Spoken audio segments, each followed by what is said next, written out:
नमस्कार, मैं हूं पवन त्यागी। अरविंद केजरीवाल ईडी के शिकंजे में बुरी तरह फंस चुके हैं और इसमें अभी तक आपने सुना था कि दिल्ली में शराब घोटाला है, दिल्ली में जल बोर्ड का घोटाला है, दिल्ली में एक बस का घोटाला है, दिल्ली में फर्जी भर्ती का घोटाला है, एफबीयू यूनिट बना दी उसका घोटाला है। लेकिन अब एक नया घोटाला अरविंद केजरीवाल ने कर दिया जिसके कारण अरविंद केजरीवाल लंबा नपने वाले हैं। जी हां, ईडी के पास जो सबूत मिले हैं अरविंद केजरीवाल के घर से, उसके बिना पर अलग से एक एफआईआर ईडी दर्ज कराने जा रही है और यह क्रिमिनल ऑफेंस है। जी हां, अभी तक ईडी जो जांच कर रही है वो पीएमएलए की धाराओं के तहत जो फाइनेंशियल गड़बड़ियां हैं, यानी रिश्वतखोरी, पैसे की जमाखोरी, उसके मामले में जांच कर रही थी, वित्तीय अनियमितता। लेकिन अब ईडी को अरविंद केजरीवाल के घर में जब वो पूछताछ के लिए गई तो वहां जो तलाशी ली गई, उस तलाशी में 150 पन्नों के अंदर एक ऐसा सबूत मिला जिसको देखकर ईडी के डिप्टी डायरेक्टर रैंक के अधिकारी भी चौंक गए। और वो सबूत ये मिले कि अरविंद केजरीवाल प्राइवेट जासूसों के जरिए ईडी के वरिष्ठ अधिकारियों की जासूसी करा रहा था। आपको याद होगा कि आप देखेंगे जब भी कोई ईडी कार्रवाई करने वाली होती है, अरविंद केजरीवाल सार्वजनिक रूप से प्रेस कॉन्फ्रेंस करते हैं। आतिशी मारलेना प्रेस कॉन्फ्रेंस करती है, कभी राघव चड्ढा करता है और कभी सौरभ भारद्वाज करता है। और ये आकर क्या बोलते हैं, हमारे पास अभी पता चला है कि कल अरविंद केजरीवाल को गिरफ्तार कर लिया जाएगा। मैं इस बात पर हमेशा सवाल उठाता था कि ये जो अरविंद केजरीवाल, आतिशी मारलेना, सौरभ भारद्वाज, ये जो राघव चड्ढा प्रेस कॉन्फ्रेंस करके पत्रकारों के सामने ये दावा कर रहे हैं कि 3 दिन के अंदर अरविंद केजरीवाल को गिरफ्तार कर लिया जाएगा और फिर होता ही है कि ईडी को सम्मन देना होता है। वो सोचते हैं कि भाई जो हम प्लान बना रहे हैं इनको कैसे पता लग रहा है, तो कोई ना कोई ईडी का अधिकारी मिला हुआ होगा। ये आम चर्चा चलने लगी। अरविंद केजरीवाल को जब भी कोई बात पूछें, आप देखिए गुजरात का चुनाव था, सार्वजनिक रूप से इन्होंने कहा मुझे आईबी के एक अफसर ने बताया है कि हमारी गुजरात में सरकार बनने जा रही है। मतलब इस तरह से ये बात करते हैं जिससे कि देश की जो संवैधानिक ये संस्थाएं हैं और हमारी जो ये एजेंसियां हैं सरकार की, इनके खिलाफ लोगों के दिमाग में ये बैठ जाए कि ये तो सब गड़बड़ी करती हैं। देखो, ये तो अरविंद केजरीवाल से मिली हुई हैं। और पिछले दिनों अरविंद केजरीवाल के नहीं, जब यहां मनीष सिसोदिया के घर पर रेड हुई थी, वहां भी इसी तरह के दस्तावेज मिले थे। एक ऐसा गुप्त दस्तावेज जो ईडी के अधिकारी के कंप्यूटर में होना चाहिए, वो मनीष सिसोदिया के घर मिला था। और उसके बाद जांच हुई तो चौंकाने वाला खुलासा तभी हुआ था क्योंकि जो अधिकारी के कागज मिले, ये कहा जा रहा था कि भाई ये तो जो है किसी ईडी के अधिकारी ने, और डिप्टी डायरेक्टर रैंक का व्यक्ति, इसका मतलब पैसे लेकर के इनको पूरी जानकारी दे रहा है कि हम क्या चार्जशीट तैयार करने वाले हैं, अब हम किसको पकड़ने वाले हैं। ऐसे कुछ दस्तावेज मिले थे तो ईडी चौंक गई। लेकिन जब पूछताछ डिटेल में हुई तो डिप्टी डायरेक्टर रैंक पर यदि कोई व्यक्ति बैठा है, डायरेक्टर हो, डिप्टी डायरेक्टर हो, असिस्टेंट डायरेक्टर हो, या आईपीएस अधिकारी और आईएएस अधिकारी होते हैं, अब ऐसे व्यक्ति के अंदर, हालांकि मोदी सरकार इस समय है तो एक बहुत कम चांस बनते हैं कि ऐसा कोई अधिकारी रिस्क लेगा जब उसको पता है कि मोदी सरकार भ्रष्टाचार के विरुद्ध किस तरह से सख्त है। तो कोई ऐसी पार्टी के नेता से मिल जाएगा जिसका कोई अस्तित्व नहीं है, कोई कांग्रेस के राहुल गांधी से, सोनिया गांधी से मिलकर उनको सूचना दे, ये समझ में आता है क्योंकि वो बहुत पुरानी पार्टी है। उनके परिचित, उनके समय के नौकरी पे लगे हुए लोग बहुत सारी संख्या में आईपीएस आईएएस हैं। लेकिन एक केजरीवाल जो जुम्मा 8 दिन अभी राजनीति में आए हुए हैं और कोई आधार नहीं है, देश के अंदर 1, 2, 4 सीटें मिलती हैं, 2 राज्य में सरकार है, एक आधा है, एक पूरा राज्य है, तब शक पैदा हुआ। और ईडी के अधिकारियों ने जब जांच की तो जांच में उन्होंने पुख्ता सबूत जुटा दिए और उनको यह पता लग गया कि ये जो केजरीवाल है, आपको याद होगा इन्होंने एक यूनिट बनाई थी एफबीयू, फीडबैक यूनिट। केजरीवाल जी ने नया कारनामा करा और उसमें क्या किया, आईबी के रिटायर अफसरों की भर्ती कर दी, कुछ पुलिस के रिटायर आदमियों को नौकरी पर रख लिया और उनको काम क्या दिया, उनको पहला काम तो यह दिया कि आम आदमी पार्टी के जितने भी पार्षद, जितने भी एमएलए हैं, इनकी जासूसी की जाए। गुप्त जासूसी होती थी ताकि यह पता लग जाए केजरीवाल को कि वो किससे कब बात कर रहे हैं, कहां जा रहे हैं, कहां प्रॉपर्टी खरीद रहे हैं। यहां तक कि पता चल रहा है, अभी चीजें खुलना बाकी हैं, उसकी अलग से जांच चल रही है, लेकिन सूत्रों ने यह बताया कि इन्होंने अंतरंग यानी कहीं किसी गोवा टूर पे वो गए हैं तो उनके कमरों तक की भी रिकॉर्डिंग अरविंद केजरीवाल ने करवाई। अब ये मुझे नहीं पता है, एजेंसियों के हवाले से पता लग रहा है, लेकिन ये पता लगा कि होटलों के कमरों में जहां इनके मतलब ऐसा होता था कि कोई मान लीजिए विधायक को जाना है पार्टी के काम से और ये भेज रहे हैं, तो उसको यहीं से फ्लाइट का टिकट दे दिया गया, होटल का टिकट बता दिया गया, फला होटल में इस नंबर कमरे में आपको ठहरना है, व्यवस्था पहले से है, और वहां पहले ही रिकॉर्डिंग का इंतजाम कर दिया गया। उसको ये समझ में नहीं आता, कोई भी नहीं सोच सकता कि भाई मेरी रिकॉर्डिंग, मेरी जासूसी मेरे ही नेता करवा रहे होंगे, लेकिन अरविंद केजरीवाल ने ऐसा करवाया। एजेंसियों का कहना यह है, अपने अधिकारियों की जासूसी कराई, वहीं भारतीय जनता पार्टी के नेताओं की भी जासूसी कराने का काम प्राइवेट डिटेक्टिव के जरिए किया गया। ये एफबीयू यूनिट जो बनाई थी इसलिए थी, इसकी नियुक्ति अवैध थी। मामला खुलकर आया, जब खुलकर आया तो एलजी के पास पहुंचा, अभी वो सीबीआई उसकी जांच कर रही है, गंभीर मुद्दा है। लेकिन अब ये इसी जरिए से अरविंद केजरीवाल शराब घोटाले में जब से सामने आए और इनके एक एक करके नेता जेल में जाने लगे, तो अपना नंबर ना आ जाए उससे बचाव के लिए मुझे क्या करना है।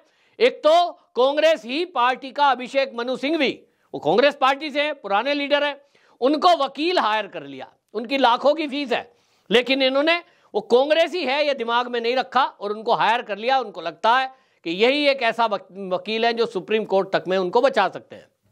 दूसरा, जासूसी कराई ईडी के अधिकारियों की कि ये ईडी के अधिकारी अब अगला नेक्स्ट स्टेप क्या करने जा रहे हैं। तो आपको बताऊं, जो राज खुला है, कोर्ट के अंदर खुला है ये ईडी ने, उन्होंने बताया कि एडिशनल डायरेक्टर कपिल राज और स्पेशल डायरेक्टर सत्यव्रत, इन दो के नाम लिखे हुए डोजियर में अरविंद केजरीवाल के घर से वो दस्तावेज मिले हैं। अधिकारी तो गए थे नोट तलाशने कि कोई नोट मिलेंगे, जखीरा मिलेगा, जैसा कि ईडी करती है, छापा मारती है कहीं भी तो उनको जो भी नोट मिलते हैं उसके आधार पर रिपोर्ट तैयार होती है।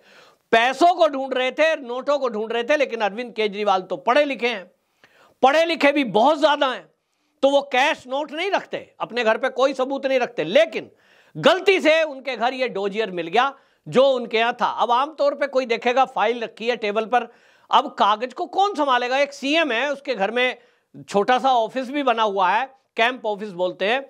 अरविंद केजरीवाल एक सीएम है, उनके पास 150-200 फाइलें रखी होंगी कहीं अलमारी में, लेकिन ईडी के पास यह पुख्ता जानकारी थी और वो इस जासूसी को उल्टा अब कर रही थी, निगरानी रखी हुई थी कि ये जो प्राइवेट डिटेक्टिव के जरिए अरविंद केजरीवाल ईडी के डिप्टी डायरेक्टर, असिस्टेंट डायरेक्टर और अधिकारियों की जांच करा रहे हैं, जासूसी कर रहे हैं, उनके सिस्टम को हैक करने की कोशिश करके ये पता लगाने की बात कर रहे हैं कि अब ईडी नेक्स्ट स्टेप क्या लेगी।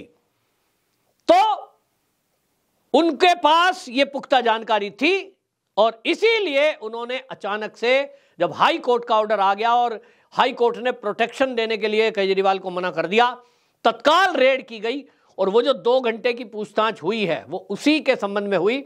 शराब घोटाले के बारे में पूछताछ तो अभी होनी बाकी है। तो ईडी के सूत्रों का कहना है कि शराब घोटाले में हमारे पास बड़े सबूत हैं कि कविता सरकारी गवाह बन गई और इसमें कई सारे पहले से ही सरकारी गवाह बन चुके हैं, जिन्होंने पैसे दिए उन्होंने कबूल कर लिया, हमने दिए। के कविता ने तो यह भी बता दिया कि आप 100 करोड़ की बात कर रहे हैं, 300 करोड़ रुपया साउथ लॉबी से आया और के कविता ने यह बाकायदा लिखित में ईडी को दे दिया है कि यह मैंने पैसा अरविंद केजरीवाल को कैश में पहुंचाया। अरविंद केजरीवाल ने मुझे कहा जहां जहां पहुंचाने के लिए वहां वहां हमने पहुंचाया। अरविंद केजरीवाल का जो खासम खास था विजय नायर, सारी डीलिंग वो कर रहा था। अरविंद केजरीवाल ने उसको सामने बिठा के कहा था जो ये कहे, जैसा ये करे वैसा कर दो, ये मेरा खास आदमी है। तो खास आदमी बताने के बाद विजय नायर ने ही के कविता को कहा कि ये पैसा गोवा के चुनाव में खर्च होना है और ये गोवा में जाकर पहुंचा दो। कुछ एक पीआर एजेंसी को दे दिए गए 70 करोड़ रुपए, बाकी पोस्टर बैनर और मीडिया को कुछ पेमेंट कर दी गई। इसी में कुछ पेमेंट जो है, वहां 15 ऐसे लोग थे जो विधायक का टिकट लड़े, विधायक का चुनाव लड़े थे गोवा में, और वो जो लड़े थे जिनको पैसा दिया गया, के कविता के लिखित सबूत देने के बाद तारीख बताई है उन्होंने और समय बताया है कब पैसे पहुंचाए। के कविता ने बता दिया कि मैंने इतने इतने इतने पैसे विजय नायर, अरविंद केजरीवाल के कहने के बाद गोवा के चुनाव में 15 ऐसे विधायक प्रत्याशियों को दिए जो आम आदमी पार्टी के सदस्य थे। अब उनको दे दिया तो वहां ईडी ने उनसे पूछताछ कर ली है और उन्होंने भी लिखित में दे दिया कि हाँ जी, हमें तो पैसा मिला, हमें तो ये कहा गया था कि ये पार्टी के चुनाव लड़ने के लिए आपको दिया जा रहा है। अब आप सोचिए, उनसे पैसा लिया गया, पार्टी ने टिकट देने के नाम पर जो पैसा लिया, अरविंद केजरीवाल का दिमाग देखिए। मैं पहले से इस बात को कह रहा हूं, वो जो पैसा उनसे लिया गोवा वालों से, वो किसी और रूप में लिया और वो पहुंचा दिया विदेश। उनसे कहा गया यहां नहीं देना आपको, ये विदेश में जाके जमा कर आओ। किसी हवाला के जरिए से वो विदेश पहुंच गया और के कविता से, क्योंकि पैसे लेने थे कैश, और के कविता बोल रही है कि ये 300 करोड़ रुपए थे जो हमें पहुंचाने के लिए कहा गया। तो पंजाब में कुछ पैसे पहुंचाए गए, कुछ गोवा के चुनाव में पहुंचाए गए, और जैसा कि सुप्रीम कोर्ट तक ने भी कहा था कि 338 करोड़ रुपए का मनी ट्रेल ईडी ने प्रस्तुत किया है। अब वो बात बिल्कुल सही होती दिखाई दे रही है।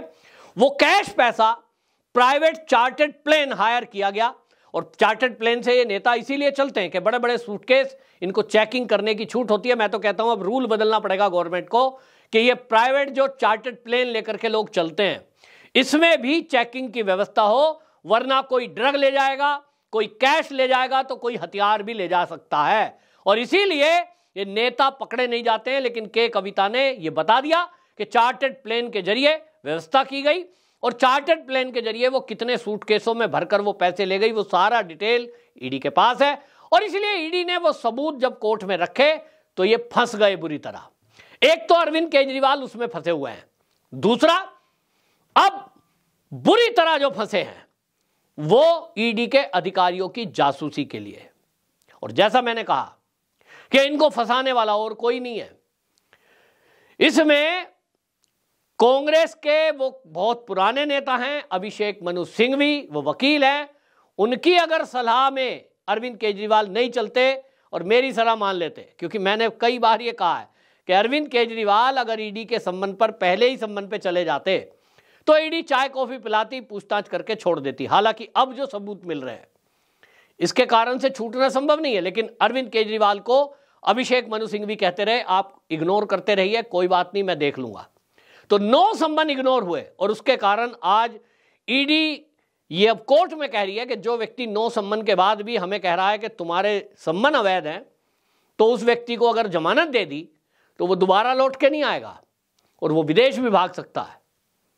वो ये कह रहा है कि अरविंद केजरीवाल तो क्रांतिकारी है, अरविंद केजरीवाल एक विचार है और अरविंद केजरीवाल इस्तीफा नहीं देगा। दूसरी तरफ आम आदमी पार्टी ने अपने कार्यकर्ताओं को सड़कों पे उतार रखा है। तो ये जो अराजकता फैल रही है, ये अराजकता और ज्यादा फैलेगी। अगर इसको छोड़ दिया तो ये फिर से लोगों को भड़काएगा, सबूत मिटाएगा। जो व्यक्ति ईडी के अधिकारियों की जासूसी करा सकता है, सोचिए उसकी सोच कितनी खतरनाक है। और इतना ये बहुत ही बड़ा क्राइम है कि आप किसी भी सरकारी अधिकारी की जासूसी कराएं, वो भी अवैध रूप से। तो एक केस अलग से लगा है और यह है राष्ट्रद्रोह का केस इसमें लगेगा। जहां तक कानून के जानकार लोग कह रहे हैं कि इसमें राष्ट्रद्रोह का केस लगेगा। आप में से मेरी जो वीडियो फॉलो करते हैं, मुझे सोशल मीडिया एक्स पर मुझे फॉलो करते हैं, मैं हमेशा कहता रहा हूं कि बाकी जो नेता आम आदमी पार्टी के जेल में गए हैं वो शराब घोटाले में गए हैं। 1 साल 2 साल 5 साल की जेल काटने के बाद वो बाहर आते आपको दिखाई दे जाएंगे। लेकिन अरविंद केजरीवाल देशद्रोह के केस में जाएंगे, क्योंकि ये हमेशा इस तरह की बातें की गई हैं और अब एक एक करके जो चीजें खुलती जा रही हैं, उसमें एक तो यही ऑफेंस हो गया है कि ईडी के अधिकारियों की जासूसी, एफबीयू यूनिट बनाकर अवैध रूप से लोगों की जासूसी और टैपिंग कराना। और अब ये एक और मामला खुलने जा रहा है जिसका लिंक चीन से कहीं ना कहीं होता दिखाई दे रहा है। तो अरविंद केजरीवाल आजीवन जेल में रह सकते हैं, ऐसा कानून के जानकारों का कहना है। और इसीलिए कहता हूं ये बुरी तरह फंस गए हैं। सबसे ज्यादा पढ़ा लिखा अपने आप को बताने वाले व्यक्ति, अब इनका दिमाग कितना भी तेज क्यों ना हो, लेकिन कहते हैं कानून के हाथ बहुत लंबे हैं और हमारा देश संविधान से चलता है। अरविंद केजरीवाल और आम आदमी पार्टी के जो नेता बार बार कह रहे हैं कि मोदी डर गया, मोदी ने जेल में डाल दिया, उनसे एक सवाल जरूर आप पूछें कि ये जितनी भी बेल एप्लीकेशन रिजेक्ट हुई हैं वो सुप्रीम कोर्ट और हाई कोर्ट ने की है। अरविंद केजरीवाल भी सुप्रीम कोर्ट गए थे, हाई कोर्ट ने उनकी बेल रिजेक्ट की है, यानी एप्लीकेशन प्रोटेक्शन देने को मना किया है। तब उसमें ये कोर्ट को भी दोषी बता रहे हैं क्या, या कोर्ट मोदी के कहने से चलता है क्या? तो मोदी कहां से आ गया, ये इनसे जरूर पूछना है। आपकी क्या राय है, कमेंट बॉक्स में जरूर बताएं। वंदे मातरम।